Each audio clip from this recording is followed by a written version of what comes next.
Nursing CET साठी chemistry या सब्जेक्टचे most important MCQ हे कोणते आहेत, त्यासोबतच प्रिव्हियस इयर बेस्ड क्वेश्चन्स कोणते आहेत हे आपण आजच्या लेक्चरमध्ये पाहणार आहोत. तर विद्यार्थी मित्रांनो, मी धरती तुमची एज्युकेटर ग्लोबल ऑनलाईन या युट्यूब चॅनलवरती तुमच्या सगळ्यांचं स्वागत करते. आणि आजच्या लेक्चरमध्ये आपण केमिस्ट्रीचे सगळे मोस्ट इम्पॉर्टंट एमसीक्यू पाहणार आहोत जे प्रिव्हियस इयर बेस्ड असतील. तर विद्यार्थी मित्रांनो, व्हिडिओ शेवटपर्यंत नक्की बघा. हा व्हिडिओ तुमच्या एक्झामसाठी नक्कीच फायदेशीर ठरेल अशी माझी गॅरंटी आहे. आणि विद्यार्थी मित्रांनो, व्हिडिओ आवडला तर व्हिडिओ लाईक करा, चॅनलला सबस्क्राईब करा. आपल्या चॅनलवरती आपण असेच वेगवेगळे व्हिडिओ अपलोड करत असतो. त्याचं नोटिफिकेशन तुम्हाला लगेच येण्यासाठी तुम्हाला सबस्क्राईब नक्कीच करावं लागेल. विद्यार्थी मित्रांनो, आता नर्सिंग सीईटी एक्झाम झाल्यानंतर तुम्हाला जर नर्सिंगच्या टॉप कॉलेजमध्ये गव्हर्नमेंट कॉलेजमध्ये ऍडमिशन घ्यायचं असेल, कारण गव्हर्नमेंट कॉलेजेसचे खूप सारे फायदे आहेत, तर तुमच्यासाठी आमच्याकडे कोर्स आहे ज्यामध्ये फुल सिलेबस लाईव्ह लेक्चर्स मिळतील, रेकॉर्डेड लेक्चर्स मिळतील, 50+ full syllabus plus chapter wise test series असतील, 2000+ MC question bank and full syllabus notes देखील असतील. ह्या सगळ्या गोष्टी तुम्हाला एकाच कोर्समध्ये मिळणार आहेत. आणि यासोबत एक काउन्सिलिंग कोर्स देखील मिळणार आहे, ज्यासाठी आपण वेगळी फीस पे करत असतो. आता काउन्सिलिंग कोर्स हा कोणीच फ्री ऑफ कॉस्ट देत नाहीये, पण आपण free of cost counselling course देतो. सो ही सगळ्यात मोठा बेनिफिट आहे तुमच्यासाठी. आणि आता याची नवीन लाईव्ह बॅच सुरू होते 20 तारखेपासून, कारण दिवाळी आहे. सो दिवाळीची छान आपण सुरुवात करतो लाईव्ह बॅच पासून. ओके, तर विद्यार्थी मित्रांनो, जर नर्सिंग सीईटी सोबतच तुम्हाला पीसीएम, पीसीबी, जेडबल नीट या एक्झामला देखील टार्गेट करायचं असेल तर त्याची देखील बॅच लाईव्ह बॅच सुरू होते आणि तसे देखील कोर्सेस आपल्याकडे आहेत. आणि सेम फॅसिलिटी तुम्हाला मिळणार आहे, याच्यासोबत काउन्सिलिंग कोर्स देखील मिळणार आहे. आणि जर तुम्हाला 5ही courses at a time buy करायचे असतील तर त्याची प्राइस असेल 10,000 रुपये. ही कॉम्बो आहे, म्हणजे तुम्हाला 2,000 रुपयाला फक्त एक कोर्स पडतोय. आणि जर सिंगल कोर्स बाय करायचं असेल तर तशी देखील फॅसिलिटी आपल्याकडे आहे, ती म्हणजे 5,000ला एक कोर्स. ओके, कोर्स जॉईन करण्यासाठी दिलेल्या नंबरवरती तुम्ही कॉन्टॅक्ट करा किंवा प्ले स्टोअरवरती जाऊन ग्लोबल ऑनलाईन सर्च करा, डाउनलोड करा, त्यानंतर ऍप्लिकेशन ओपन करा. ऍप्लिकेशन ओपन केल्यानंतर नाव आणि नंबर एंटर केल्यानंतर तुम्हाला असा इंटरफेस समोर येईल. इंटरफेसच्या पहा डाउनवर्ड साईडला स्टोअरच आयकॉन असेल, त्यावरती क्लिक केल्यानंतर तुम्हाला कोर्सेसचं पेज दिसेल. कोर्सेसच्या पेजच्या सर्च बॉक्समध्ये तुमच्या कोर्सचं नाव टाईप करा, खाली कोर्स येईल तो कोर्स ओपन करायचा आणि एनरोल करायचा. त्यानंतर कोर्सेसच्या सगळ्या गोष्टी तुम्हाला ऍक्सेस होतील. विद्यार्थी मित्रांनो, चला आता एमसीक्यूज कडे बघूया.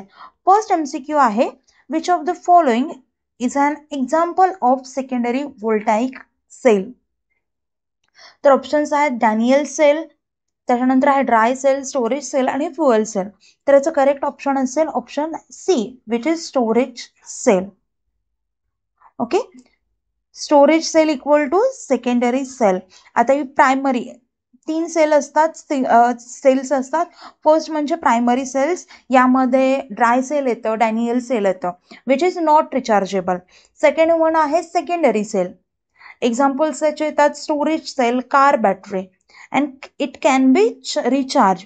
आणि थर्ड वन येते जी केमिकल एनर्जी असते, केमिकल एनर्जी आणि इलेक्ट्रिकल एनर्जी रिव्हर्सिबल रिॲक्शन होती यामध्ये. त्यामुळे स्टोरेज सेल इक्वल्स टू काय असतं, सेकंडरी सेल. त्यामुळे करेक्ट ऑप्शन असेल ऑप्शन सी. नेक्स्ट क्वेश्चन पाहूया.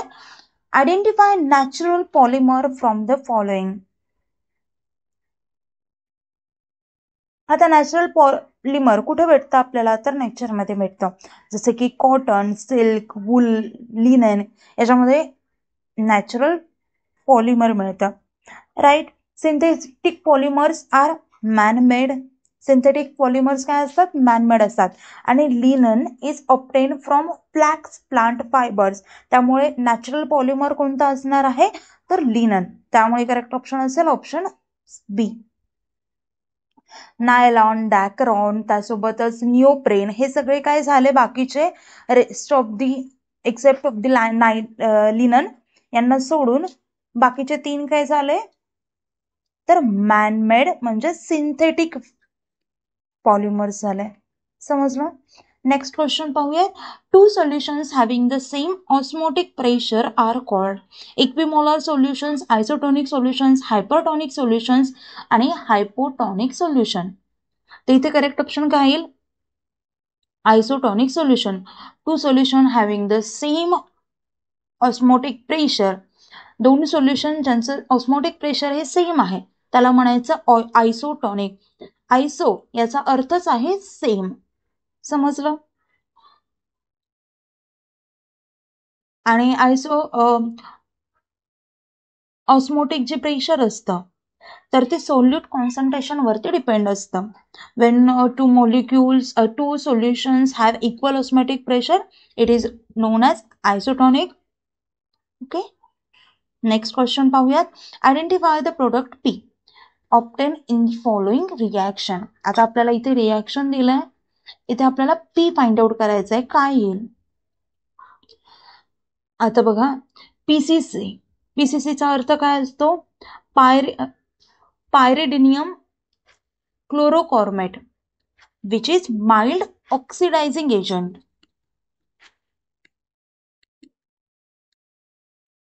Which is mild oxidizing agent and it converts primary alcohol which is aldehyde. समजतंय? आता जर आपण म्हटलं CH ते CH2OH याच्यामध्ये एखादा माइल्ड ऑक्सिडायझिंग एजंट जर ऍड झाला तर आपल्याला काय मिळतो, CH3CHO which is known as acetaldehyde. त्यामुळे करेक्ट ऑप्शन येईल option A. Okay, next question पाहूयात. A first order reaction takes 40 minutes for 50% decomposition.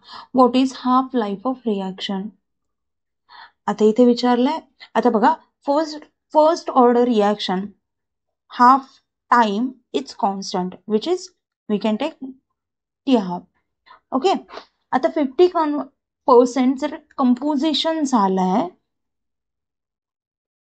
Decomposition झालंय म्हणजेच काय, 1/2 life.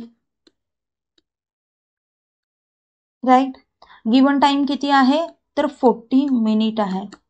40 minute equals to t half आहे, बरोबर आहे. हा time equals to 40 minute. Right, मग हाफ टाइम इक्वल्स टू काय येणार, हाफ लाईफ इक्वल्स टू काय येणार तर 40 मिनिट. म्हणजे करेक्ट ऑप्शन असेल ऑप्शन डी. ओके, कारण हा हाफ लाईफच आहे इथे आपण लिहिलंय. नेक्स्ट क्वेश्चन पाहूयात.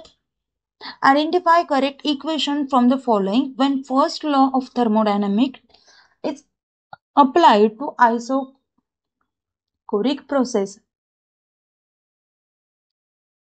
आयसोकोरिक प्रोसेस याला काय असतं तर कॉन्स्टंट व्हॉल्यूम असतं. Isochoric process equals to constant volume. Right, आणि इथं कुठलंही वर्क डन केलं जात नाही, इथे वर्क इक्वल्स टू 0 असतो. त्यामुळे from first law delta U equals to q plus डब्ल्यू which turns into delta U equals to QV. Heat at constant volume. म्हणजे करेक्ट ऑप्शन काय असेल ऑप्शन ए. नेक्स्ट क्वेश्चन पाहूयात. आता विद्यार्थी मित्रांनो, जर तुम्हाला काही गोष्टी कळत नसतील कारण ती कॉन्सेप्टच तुमची झालेली नाहीये, आता आपल्या कोर्सचा तोच तर फायदा आहे. इथे आपण फक्त एमसीक्यू करून काही फायदा नाही, कारण असेच्या असे एमसीक्यूज तुम्हाला एक्झाम मध्ये नाही विचारले जात. तर प्रत्येक चॅप्टर मधून वेगवेगळे क्वेश्चन्स विचारले जातात. तर आपल्या कोर्सचा तोच फायदा आहे की आपण प्रत्येक चॅप्टर प्रत्येक सब्जेक्टचा डिटेलमध्ये डिस्कस करतो आणि त्यानंतर प्रॅक्टिस टेस्ट घेतो, त्यानंतर एमसीक्यू सॉल्व्ह करून घेतो तुमच्याकडून एमसीक्यू सॉल्व्ह करायला देतो, होमवर्क देतो. त्या सगळ्या गोष्टी असल्यामुळे आपला जो तुम्हाला रिझल्ट जो आहे तो खूप बेस्ट येतो. आणि मेन म्हणजे आपल्याकडे एक्सपिरियन्स देखील आहे. ते स्ट्रॅटेजी वगैरे एखाद्या एक्झामला क्रॅक करायचं असेल तर कोणत्या स्ट्रॅटेजी झालं, या सगळ्या गोष्टी आपल्याला माहिती आहेत. सो त्यामुळे आपला रिझल्ट पण तेवढा छान येतो. नेक्स्ट क्वेश्चन पाहूयात. Which among the following biological materials is largest in size. Size order कशी असते तर पहिल्यांदा अँटीबॉडी असते, नंतर असतं व्हायरस, नंतर असतं बॅक्टेरिया आणि नंतर असतं कॅन्सर सेल. म्हणजे सगळ्यात छोटी हे काय असतं अँटीबॉडी, त्याच्यानंतर मोठं थोडं व्हायरस, त्याच्यानंतर साईज कशाची मोठी असते बॅक्टेरिया आणि कॅन्सर सेलची सगळ्यात मोठी असते. इथे काय विचारलंय तर लार्जेस्ट इन साईज कोण असेल तर cancer cell which is largest cell. Next question पाहूयात.